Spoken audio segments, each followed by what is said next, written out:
Foreign service একাডেমিতে বৈঠক শেষে ব্রিফ করছেন জামায়াত নেতা। আমরা সরাসরি চলে যাচ্ছি সেখানে।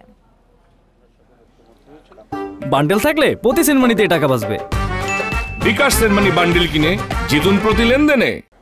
এখানে জামাত ইসলামী বাংলাদেশ কমিশনের যে প্রস্তাব ছিল, সাংবিধানিক কমিটি এবং কমিশন, এটাতে আমরা একমত ছিলাম, কিন্তু বিএনপির পক্ষ থেকে এটাকে সংবিধানের সংযোজন করার ব্যাপারে তারা দ্বিমত পোষণ করেছিল।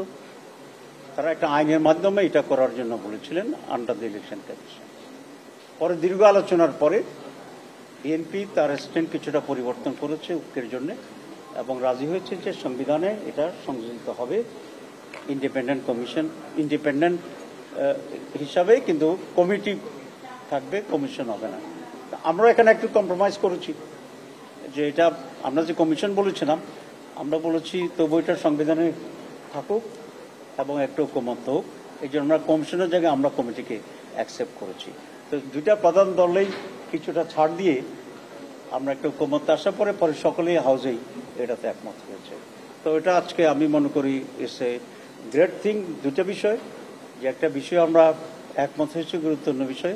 আরেকটা হচ্ছে আমরা যে একমত হইতে পারছি অ্যাটলিস্ট কখনো কখনো, কারণ মানুষের ভিতরে একটা ইমপ্রেশন এরকম তৈরি হয়েছে যে আমরা এখানে শুধু আলোচনাই করি, আমরা একমত হতে পারি না।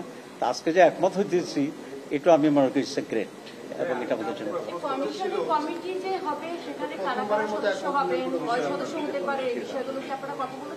না। এই বিষয়টা আজকে ডিটেলসে আমরা যাইনি, কারণ আমরা একটা নীতিগতভাবে আমরা একমত হওয়ার চেষ্টা করেছি। বাকিটা টেকনিক্যাল বিষয়, এখানে আলোচনা হতে পারে বা পরে আরো বিশেষজ্ঞ লোকদেরকে নিয়ে আলোচনা করে এটা কনফার্ম। প্রতিষ্ঠানগুলোতে তারা নিয়োগ পাবেন সেই বিষয়টা তো আনসলভ ছিল, আপনাদের আলোচনা যেটা ছিল ওইটার সাথে অনেকে বলছেন যে আজকে এই বিষয়টাও জড়িত, কারণ ওই নির্বাচন কমিশন নিয়োগ কিভাবে হবে ওই বিষয়টা যদি সুরাহা না হয় তাহলে এটা কমিশনের আওতায় থাকবে নাকি কিভাবে না। আজকে আপনারা জানেন যে আমাদের যে এনসিসির কথা বলা হয়েছিল, ন্যাশনাল কনস্টিটিউশন কমিটি, এটা ব্যাপারে আমরা প্রায় সকলে আমরা একমত হয়েছি।